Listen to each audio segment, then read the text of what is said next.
Nothing to hold that blow. You're going to do real damage. You might drop the guy with one punch, but you aim it here and bring the same hand. When he hits here, he's liable to bring it down. Leave these covers, liable to bring it down, bang, over here. Bang, what's up, took care of here. My name is Cusdamato, and I live in Catskill, New York. In this program, the task we set in front of us is to provide evidence-based demonstration of what was Cusdamato's system capable of. What stands behind efficiency in manageable creation of absolute world champions out of the simple, timid, and weak boys.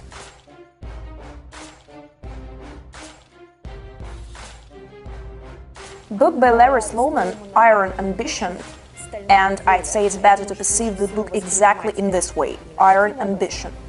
Well, you know, it's a completely different story. It grabbed my attention so much that I devoured it literally in several hours. This figure is so mythical. As for today's world, well, they know so little about him. Yeah, we know Mike Tyson. We applaud him. What Mike did, just take a look at his knockouts. That's apparition. People always admire things that they cannot repeat. However, Cusdamato, that's the figure you can talk about on and on and on and on. I have been studying the activity of Cusdamato for more than 20 years, starting in 1990, and with the publication of the book Boxing, Money, and Pigeons, on to the present year of 2017. His approach to combat is unique in itself. The special philosophy of the peekaboo style, developed by Cusdamato, is not similar to any other. His knowledge about human nature, human memory, learning, skills, as well as how to achieve results in different fields and how to achieve them in a short and effective way is awe-inspiring.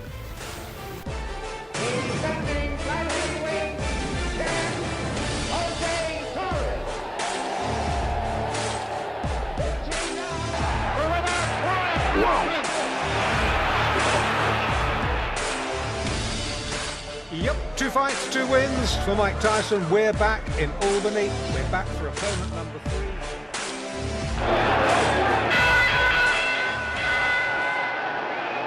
Cusdamato knew how to spark an individual. He knew how to give such an impulse so that people just could not stop. Oh, so I started from here. I'm some guy robbing houses and mugging people. The next thing you know, heavyweight champ of the world. You know, it came out just like that. Just as I explained it to you, just meteoric speed. Click, click, juvenile detention guy, robber, heavyweight champ of the world. That quick. So here is Cus. And on the other side there is a certain 15-year-old creature with a horrific criminal background. And that creature, just in several years, becomes a figure, a star, a champion on worldwide scale. So what stands behind that state of affairs? What stands behind that champion when whole world stands up in applause and enchants your name?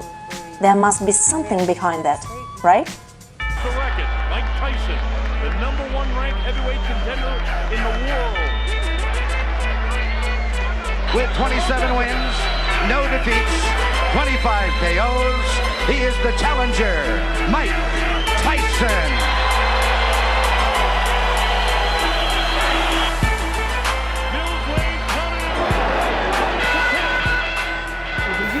Other people are not able to do what he did. They cannot do it by any sort of mystique or by psychology or other science. But Cus was able to do it. If we look at his career, we see that he delivered results time and time again. One example being that he was able to take a boy who he took to his house to train and nurture, who then became the world champion in boxing. None of the coaches achieved so many results in boxing as Cusdamato did. Why don't you ask yourself, could be the fact that one person, Constantine D'Amato, designing 3 champions of the world in boxing, be a coincidence? How was he able to do that? Strike the corpus, all my life, all my future, everything I have ever wanted in life. After that fight, I was happy that I didn't know what to do. I knew that Cus would be proud of me if he saw that I won the fight. We have talked with him so much about this. I'd like to devote this fight to my great trainer, Cusdamato. I'm sure he's looking from above and talking with the greatest boxers and saying that his boy did it.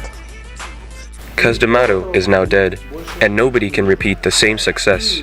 If there are ones who are talking about their capabilities of doing it, ask them, what's the problem? Can you take a guy from prison and make him the absolute world heavyweight boxing champion? What keeps you from doing it? Can you demonstrate to everyone that your experience, your knowledge and capabilities are superior to that of Cusdamato? And can you repeat that 4 times? What this person believed in? What was his life like? How it turned out that Cus became an outstanding coach, unbelievable public official, and a man with such a business hunter mindset. Well, it's less likely that you'll find another persona that would be comparable with this figure.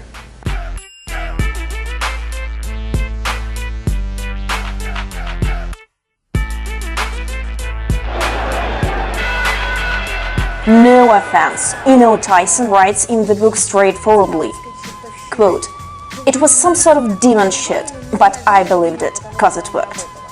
If a trainer was able to produce a world boxing champion that was able to defend his title several times, he would be considered a brilliant trainer. Cus was able to accomplish that feat 3 times. Feel, see? And holding your foot. Now you're only lifting it up. Just experiment until you finally get the right spot. As soon as you get the right spot, you'll know. Let me present the first expert of our program, Larry Sloman. His nick is Ratso. He is a New York-based writer of bestsellers. He is the author of 2 books about Mike Tyson and Cusdamato. First book of his is titled as Undisputable Truth. This book is devoted to Mike Tyson's whole life. As for the second book, Iron Ambition, it is about life of Cusdamato.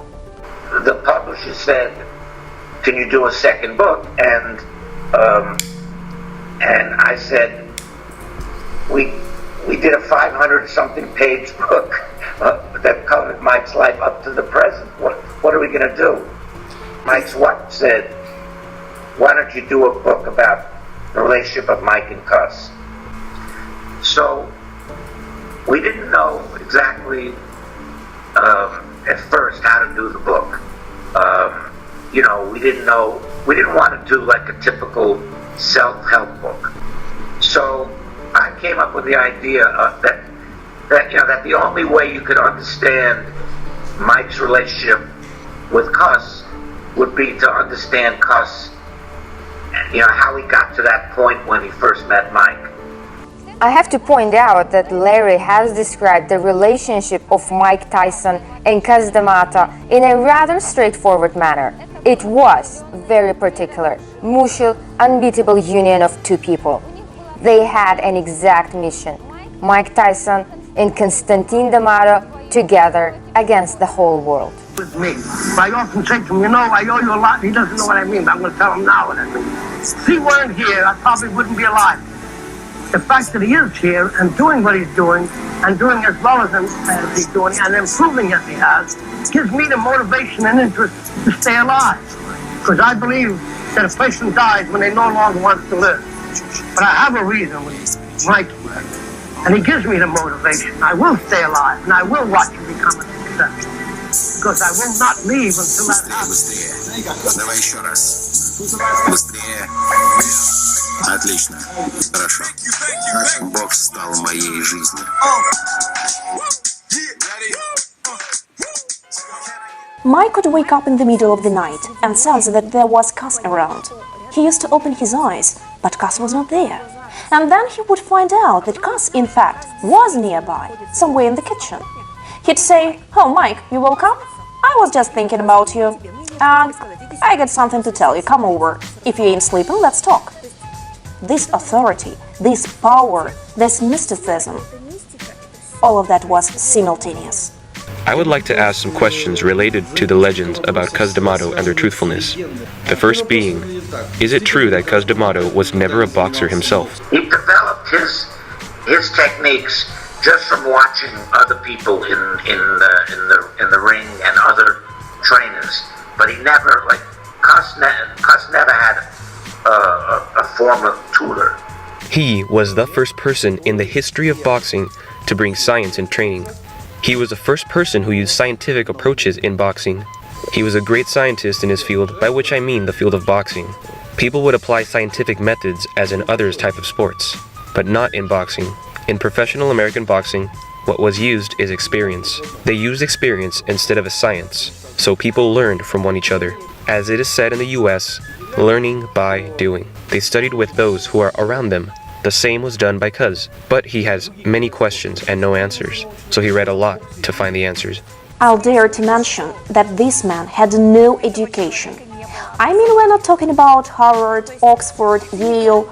This man is a self-taught man. I mean, he had no president-level consultants or something of the sort, but he was all by himself. He did not belong to a certain community. He did not pursue a certain activity. He was all by himself in every sense of this word. He posed those kinds of questions that no one knew the answers for, and he used to look for these answers by the method of self-education. He read books, many books. He had a huge library. And he would, he would pull in ideas from the books he read and then, modify his own beliefs and his own teachings based on what he read. So yeah, it's very possible.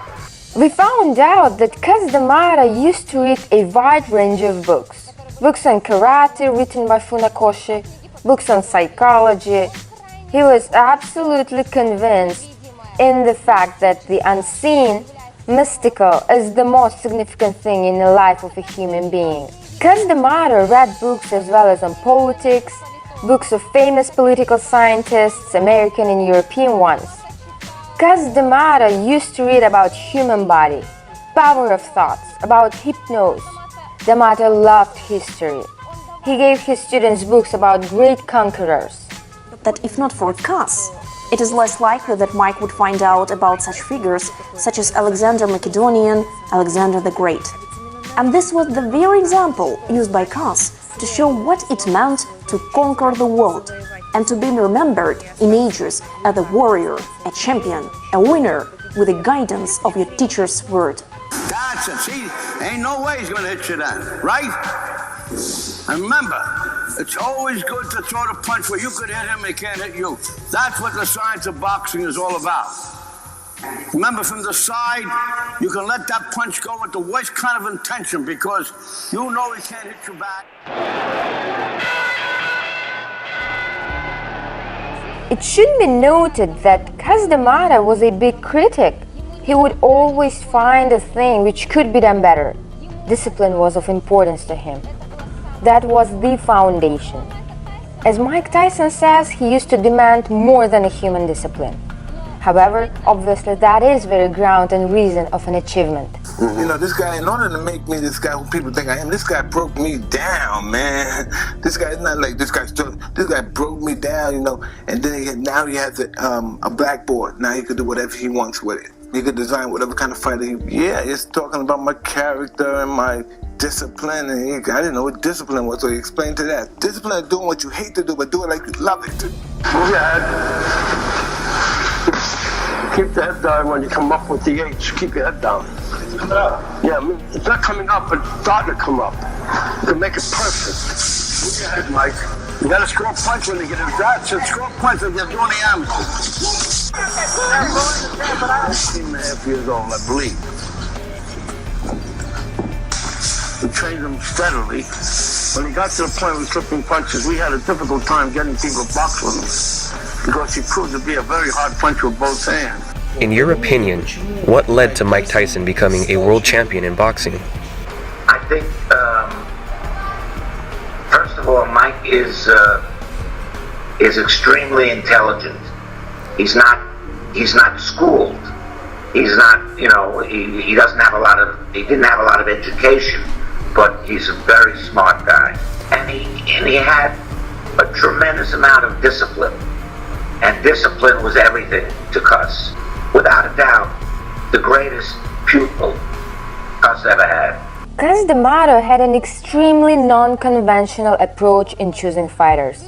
People used to consider him to be an eccentric, crazy man. So picture this: a manager, D'Amato could have asked a boxer to leave the gym forever just because he didn't like something in his attitude. Imagine a situation when D'Amato, while choosing a fighter, asked in the first place, "What is your astrological sign?" When they come to the gym, after giving the talk about fear, and I tell them fear is their best friend, and many kids don't even know. I tell them, you know the difference between being afraid and being yellow, or the difference between a hero and a coward? Well, they give me answers, but they weren't accurate. And I tell them there's no difference between a hero and a coward at all, and how they feel. But it's what they do that makes the difference. That's what makes the difference between a hero and a coward. What is the difference between a hero and a coward? There is no difference. Not in what they, not the way they feel. They feel the same. A coward lets fear bother him. No. More specifically. I would like to talk about those peculiarities that I found with D'Amato. And a hero, there's nothing. They're the same. I mean, they feel the same. It's what they do that makes it different. In other words, the hero feels just as frightened as a coward. Yeah. But it's what he does that makes him different.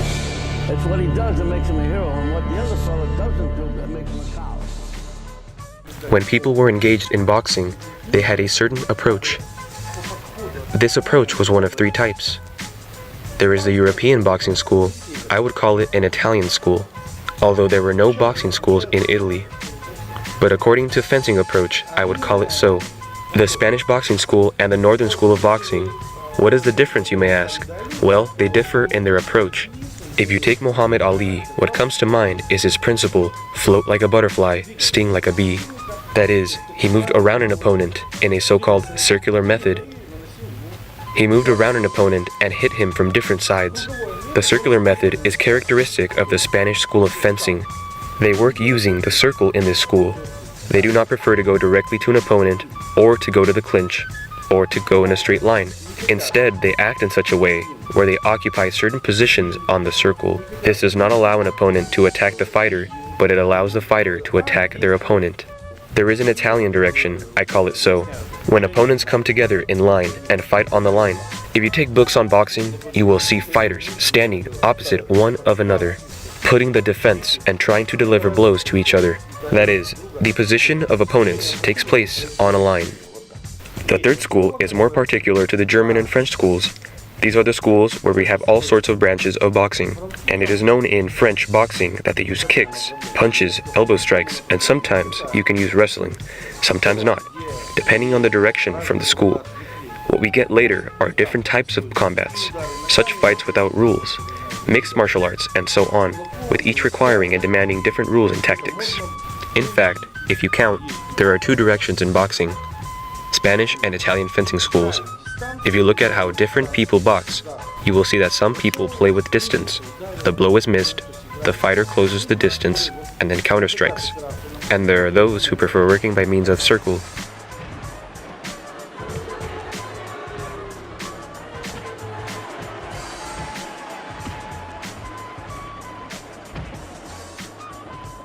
It could be said that modern boxing takes its origin from fencing.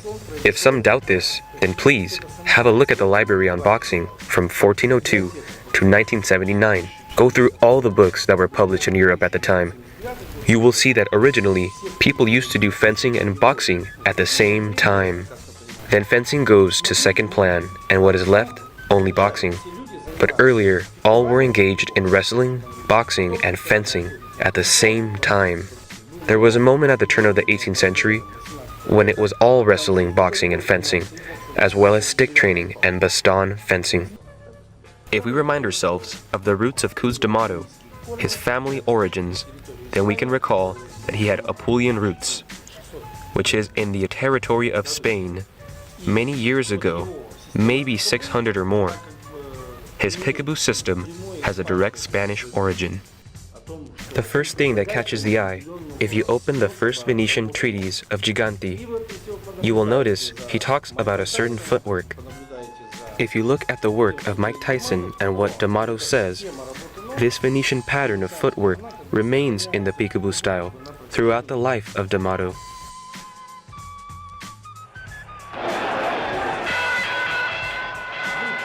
The history of these stances is worth noting. In Padua, near Venice, there was a man, Francesco Alfieri, who wrote an interesting document on fencing.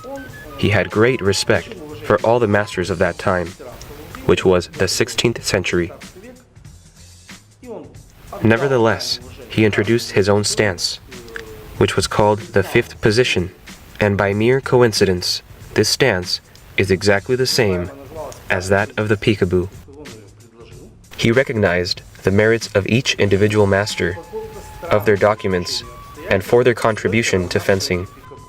My trainer taught me that common boxing way, this way is fine, as you can reach more. But my trainer taught me to fight this way, frontally. Everything related on speed, coordination and power. All what matters are several seconds. In the peekaboo style, you keep your hands over here, near the chin. When we speak of the Italian city, Palermo, it should be mentioned that they have a Palermitan style of combat. And they have a particularly useful block in the Palermitan style, which is bare-handed work against a bladed weapon. And the way in which they stand is exactly the same, except that in this case the hands are in this position. And it makes sense, because if you kept them this way, they will be cut. Usual stance in boxing is usually this one. You put forward your left hand, but I was taught to deliver blows right from the chin, which makes situation more tough, as it is hard for you to reach an opponent. So the tactics were about jumping in with a series of strikes, shifting to sides and speed. It is not just a stance. It is a whole system that needs to be carried out. If you just stand in the stance, there is no point. For D'Amato, the concept of the stance includes not only the position of the body, but the whole complex series of actions that must be taken from this stance. This includes the footwork, the work of the corpus, the work of the head, hands, and so on, exits to the angles of attack, and so on. It is comprehensive and complex. It is a whole machine, not just a stance of the body.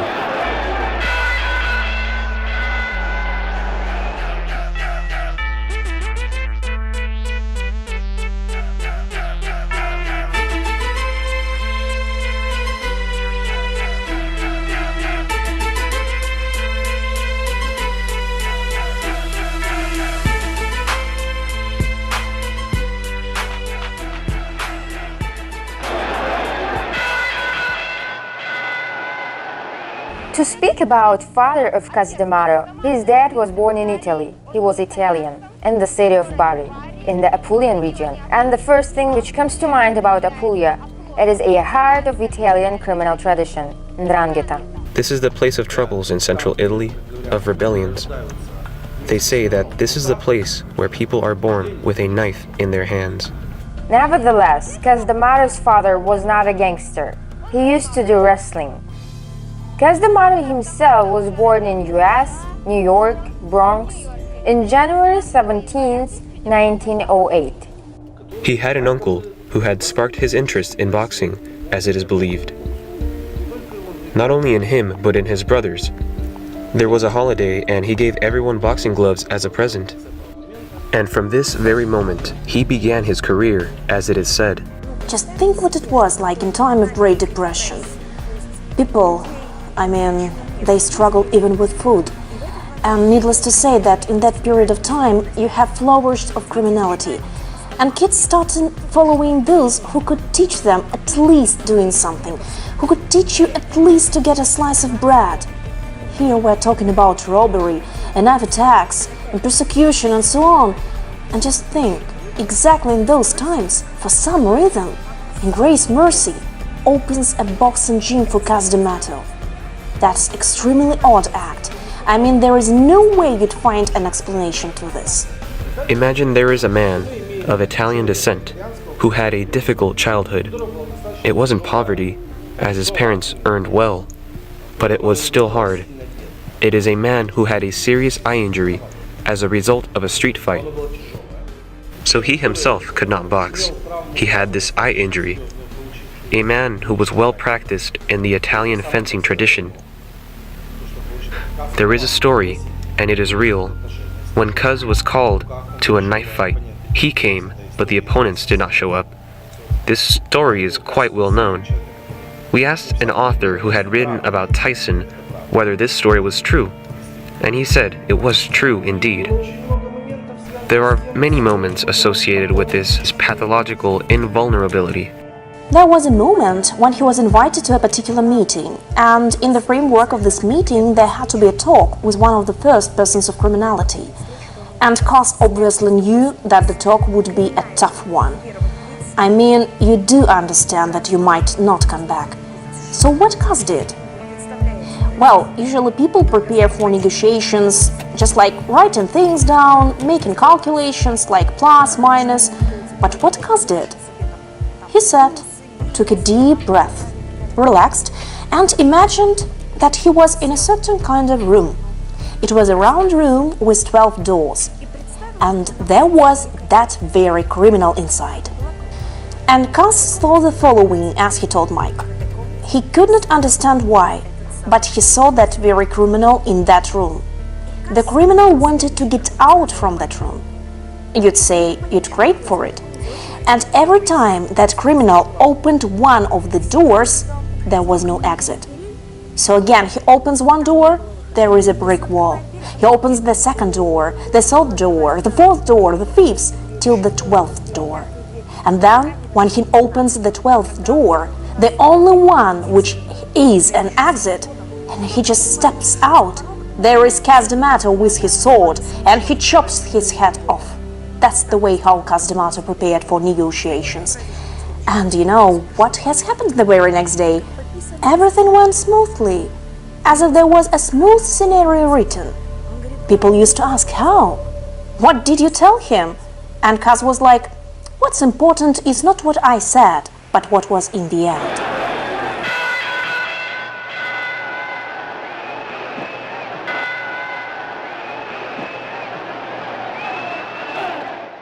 Let me turn your attention towards religious preference of D'Amato. He was a Catholic, but at a certain period in his life, he faced a tough situation, which made him completely doubt and be disappointed in the religion. Early in his life, became a very strict Catholic. He was born in a Catholic family. Early in his life, he became a very, very devout Catholic. But after his brother died, his brother was one of the brothers that he idolized, was killed by a cop, and the church and the priests did nothing to protest the fact that his brother had been killed. So he just disavowed Catholicism from that day on and hated religion. You know, I guess everything starts in life from that point, from a deep disappointment in religion, from a man's disappointment in those sad things that are inscripted in your consciousness since you're a child, a teenager, then as a young character which has to achieve things and tries to get shaped into a figure. That's the way victories of D'Amato has started with. They commence from this type of the period in life, but we perceive those victories as strangeness, and it because we have no idea how that can be done. I know that you know everybody, and I know you know exactly what they can do. You know all the best punches they have, and I know you make a point to memorize them as fighters. So I know that you know how to handle them. I know that you have an answer for anything that they may try to do for you or with you, so that I think the outcome is predictable, favorably predictable, myself. Of course, I know you feel that way, even though you may not say so, but I know you feel that way, which is the important thing. You know, the man should have the confidence that his ability will not be denied, especially when you know what your ability is. Nobody can, to con you or anything like that, but if you know what you can do. As soon as he met me and saw me box, he started, this crazy guy. He started planning my whole career and my whole life out. All right, we're going to win the nationals, we're going to win the local tournament here, we're going to win this tournament here, we're going to win this one, you're going to win the Olympic trials, then we're going to get you the heavyweight champion, we're going to get $1 million in your first fight as a pro, then we're going to get you into the heavyweight championship. We'll build you up right. We'll fight you constantly, and we'll make you the youngest heavyweight champ in the world. And for some weird reason, I was only 13. I didn't want to appear that I was afraid. And he said, "Are you ready for the job at hand?" And I said, "Yes, I am." But I had no idea what he had in store. I had no idea. Just didn't know. I was so ignorant, and yes, I was an ignorant little kid that thought I knew it all. I didn't want him to think I wanted him to think I was tough. I was only 13. Let us talk about an outstanding capability of D'Amato to really understand people. The person we are speaking about is the one who designed 3 champions of the world. 3-time demonstration to the whole world of what his methodology is capable of. Jose Torres, Floyd Patterson, and his best fighter Mike Tyson are vivid evidences to that. Now, and in 20th century, if a coach could get one fighter to become a star, a champion, that's already an applause, a respect. But Cus had demonstrated that he could repeat that. He did it 3 times. That is, what provides grounds to think already that actually one must have an approach, one must have methodology. I mean, here is Cus. Here is 15-year-old creature with horrific criminal background. And that creature, just in several years, becomes a figure, a star, a champion for worldwide scale. So what stands behind that state of affairs and this very champion? When whole world stands up in applause and chants your name, there must be something behind that, right? There was one time when Mike Tyson was telling the story of how D'Amato and Rooney had come up with something new. There were many opinions about how to train for a knockout blow, and D'Amato, along with Rooney, came up with something new. They bought several boxing bags for the gym. They all looked the same, but one was much heavier than the other one, and Tyson never knew which bag he was going to hit that day. They used to put the bags up before Tyson came into the gym, and this constant change of bags and not knowing which weight he was going to hit is, in D'Amato's opinion, what developed this knockout blow.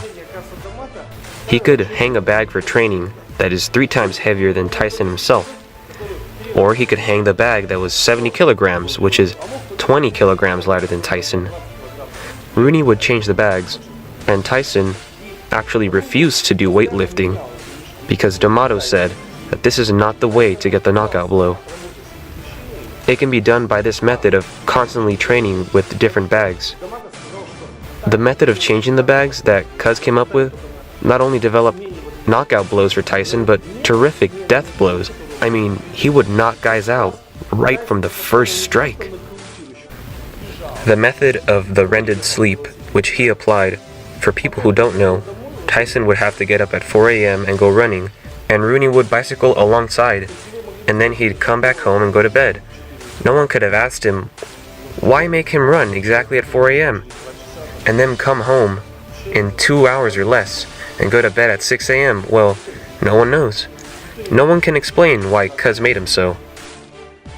And Rooney had to get up every morning at 4 a.m. and bicycle while Tyson is running.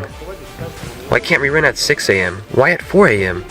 But D'Amato says no, you gotta get up at 4 a.m. Such mysticism. You don't run at 3 a.m., you don't run at 5 a.m., you run at 4 a.m. Cus had quite a lot of oddities and peculiarities, and people cannot explain this up till now. Why did he do this or that? And he used to constantly innovate things. I mean, every day he had something new. Things that he studied, things that he used. He immediately tested and experimented it in the gym. And if it produced results, then he used it. If it did not give a result, then he looked at it in a different way, tried it again, and if it did not work again, then he threw it away because it really did not work in any sense. Then again, a new experiment. Well, he used to constantly experiment in the gym. Correspondingly, the result of this experiment nurtured the peekaboo style. Moreover, all of the experiments were based on demonstrations, which is a peculiarity of fencing. Demonstration is a method of fencing. This is the Spanish method of fencing. Everything is comprehended through a demonstration, and Cus used this way as a main method of carrying through the experiments. Let's try. Then he showed a demonstration, and the guy would understand what the trainer wanted from him and how to do it.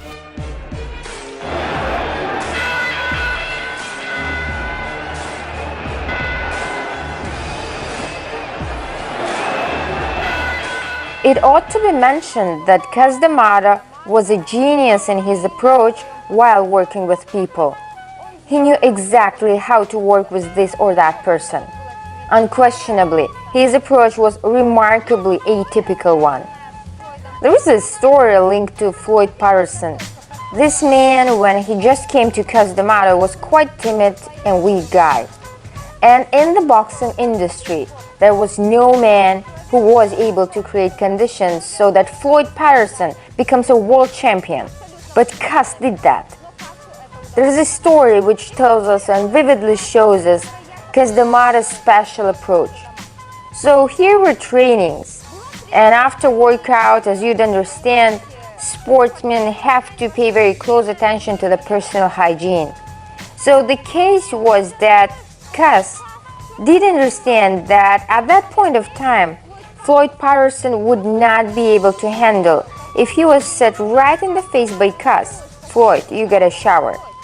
So what Cus did, he told him this by means of other people.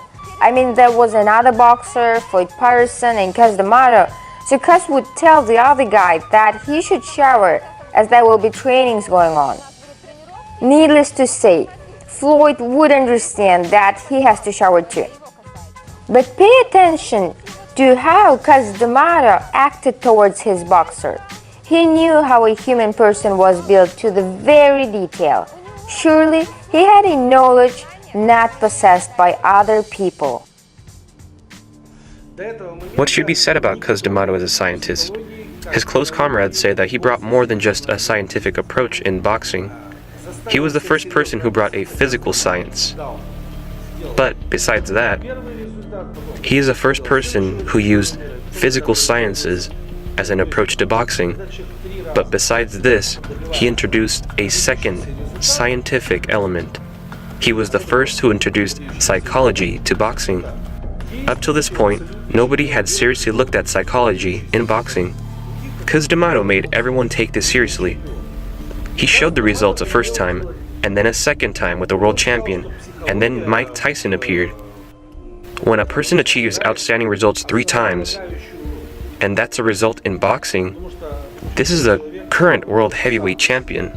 There are no other results in boxing, there are champions. And Cusdamato knew how to forge out these champions. He believed that psychology played a fundamental role in this. The reason is a person does not understand what he is doing in the beginning. And one has to make him work and make him win a fight against a strong man. A strong opponent, that is not easy, especially in the world of professional boxing. Imagine following situations. For instance, Cus used to sit near the window and look outside, and he'd say, "These people will do whatever I say now." So he would give commands mentally. That's how he trained. Like he would think that that man would go and sit on bench now. And yeah, he'd go and sit on the bench. He thought, okay, this guy who is walking with the dog will approach the girl and ask her name. And he would do so. Or one more example, he would say, okay, 2 minutes and people will start leaving the park. And yeah, people started leaving the park, even though it was weekend day. There were multiple times confirmed, and not only by Mike, that Cus had a capability of making someone act using the power of thoughts. Moreover, people would carry out his command just the way Cus has projected. Just think that a man can make people act by means of thoughts. And Cus has repeated that for numerous times. There were moments when his fighters were just on the edge, like last seconds on ring, and they are running out of impulse. So you need that final decision-making powerful blow in order to get that win and not to outscore. But to that show knockout, and in that moment Cus would just have a look, and that fighter, he could not even explain himself. He would be just filled up with energy, and there would be terrifying, unexpected blow. We can't explain this, but that thing existed, and it does exist today. You should have this, or you could beat him. You're better than him. Not that you could be better if you work hard. You could be better, and you could also achieve good things. You're better than him. This and that. And why should he have that? And you shouldn't have that. Why should he be better than you? And I never would. And I was intimidated. It would say because it would say it really forceful. Cusdamato applied psychology, which borders on mysticism. This man was not just mystical, he introduced this mysticism into boxing. According to this, Cusdamato was very different and continues to differ from all boxing trainers and from all managers in boxing. Cusdamato was capable of using this mysticism to forge champions. For instance, Cus would make Mike step out of his body. He said, "Imagine projection of yourself outside. See how this projection smiles. See how it delivers blows. See how it goes outside and smiles to that girl. See how that girl comes up to that 30-year-old guy and slaps him into face. And look, this projection is called a roll. Now bring it back, change it, let's try another one more roll, and so on and so on." He was considered a huge hoax of boxing. No one would understand him. He was criticized and everyone wrote about him in the newspaper and so on. People did not understand this man in the community of boxing, including the National Boxing Association. He fought with them all his life. It was his credo. The war with the US Boxing Association. How Cus were able to find those people who would really be able to organize fights? How was he able to find right partners and go against whole system? I mean, how did this one man was capable of completely reshaping this monopolistic, revengeful, demon-like figure? No one knows. And it used to go on for quite long. I mean, this combat, fighting, just on the edge of life and death, it had continued for at least 20 years. Besides, there were very hard court procedures. Again, you have to understand there is a huge difference between how we organize our professional activity and the way it is done in America. In America, having a license is top significance. Your license is your ticket. It is your way through this life. And if you got no ticket in the form of a license, well, then you have no right to take the bus of your career. Got no license of a doctor? You've got no right. Even if you're 1,000 times superb doctor, things won't work out. The same thing is about boxing. If you got no license for coaching, promoting, organizing, then you can't be doing that activity. When one gets his license taken away, that's the most horrible thing that can be done. In order to ruin his career, tie up his hands, spit in the face and say, "Try living this way, try living this life." So the legal cases were very hard. Even though Cusdamato had top professional attorneys, indeed his close friends, not many, but they were outstanding. Having said this, unfortunately, even they, these dearest friends, were not able to resist million and million investment made by people who wanted to ruin Cusdamato. So they took D'Amato's license away. Under such circumstances, another would just crack and show the white flag. But Cus, he demonstrated that titles, positions in society, statuses, they just do not matter in this life. But what really matters is your achievement and people you create. Well, isn't that mystic? No way, you'd say. But what kind of psychological credo is this? What kind of teaching is this? That pushes you forward and brings you any way to success, no matter what outer world is trying to do with you. Cus was unbeatable. He is indeed iron. He is made of steel, which does not bend, does not crush.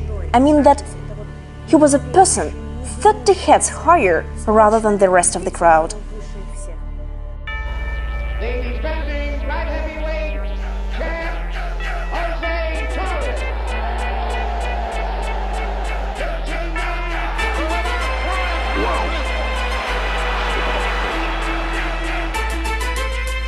Yep, 2 fights, 2 wins for Mike Tyson. We're back in Albany. We're back for opponent number 3.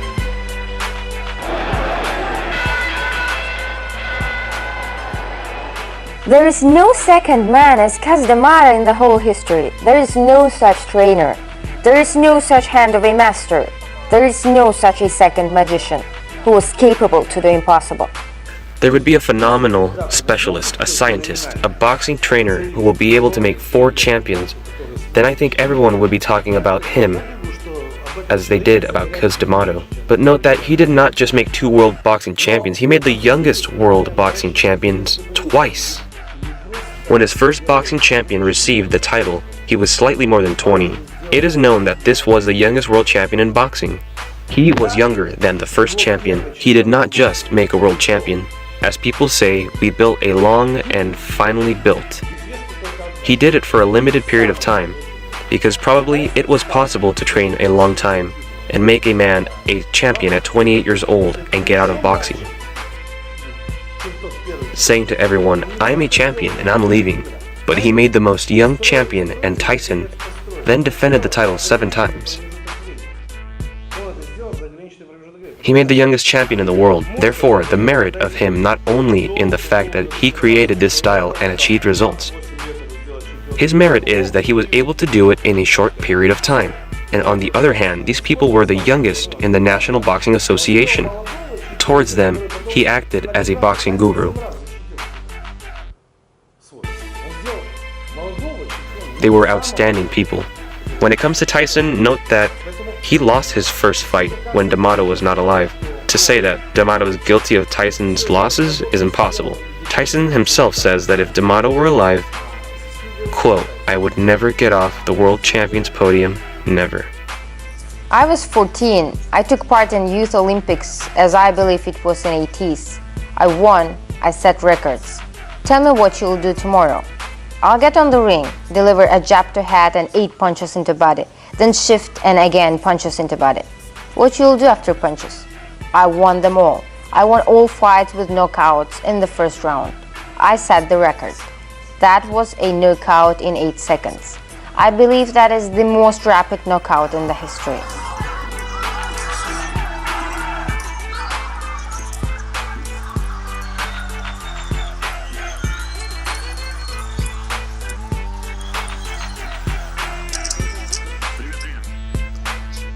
How are you doing? I'll relax, otherwise I'll have more headache. Okay. Think of the person who is confident that he wants to deal only with one who is passionate about becoming a champion.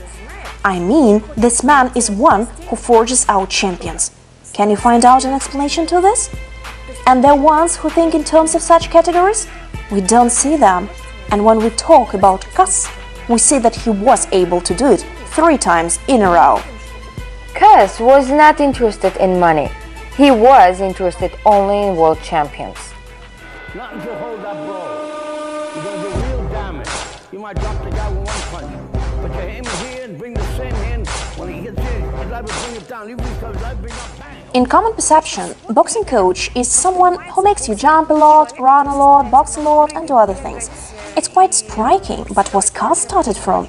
Well, it was not all this. In the book written together with Mike Tyson and Larry Sluman, it is explicitly stated that it all started from long discourses and discussions. For some reason, it was important to Cus, prior to start someone doing and thinking and understanding the reason for which he's going to fight. That is, before fighting with someone, one had to realize the reason for that very fight. The essence of these talks were about Cus genuinely believing that Mike will become a champion. He used to say, I do believe that you can do it. There was no other one who used to believe in Mike as Cus did. And Mike says this himself. No one believed in him as Cus did. It can be said, as well in this type of faith, were related not only to Mike Tyson. We know that Cus had nurtured 2 other champions, and he used to treat all his boys in this manner. Could you imagine how many boxers were brought up by Cus? Actually, no one knows how many there were. No one knows how many people Cus was able to bring up and show them to the light of this world. Deal with people. I know how to deal with people now. Before, I couldn't talk to people. I always want to be alone. And now I learned how to deal with anyone. I could talk to anyone, even about their problems. And it's like a father and son relationship. You know, even though he is my manager and trainer. The first day he met me, he took me in his house. He didn't even know me. I can say honestly, I have a very deep affection for him. I do. To me, he's my boy. He's with me. But I often say to him, you know, I owe you a lot, and he doesn't know what I mean, but I'm going to tell him now what I mean. If he weren't here, I probably wouldn't be alive today. The fact that he is here and doing what he's doing and doing as well as he's doing and improving as he has gives me the motivation and interest to stay alive. Because I believe that a person dies when they no longer wants to live. But I have a reason with Mike here, and he gives me the motivation. I will stay alive, and I will watch him become a success, because I will not leave until that happens. Here we see a man not in power, not one indulging in money and luxury, a figure who has got real friends. He is Italian, and that means he's not that respected. In some areas at those times, he got even worse than a nigger. There were people trying to kill him. He got hated in south, west, east. People wrote nonsense about him, made pamphlets, threw mud, but he nurtured and managed to bring up 3 world champions. This must be something that stands behind his capability. Probably things we call strange, mystic. Well, it is that very substance that lets you transform one who is incapable and ignorant into a real champion. And this is such an enigma. Well, you know, the book not only grabbed my genuine attention as the reader, I was amused and astonished by this book.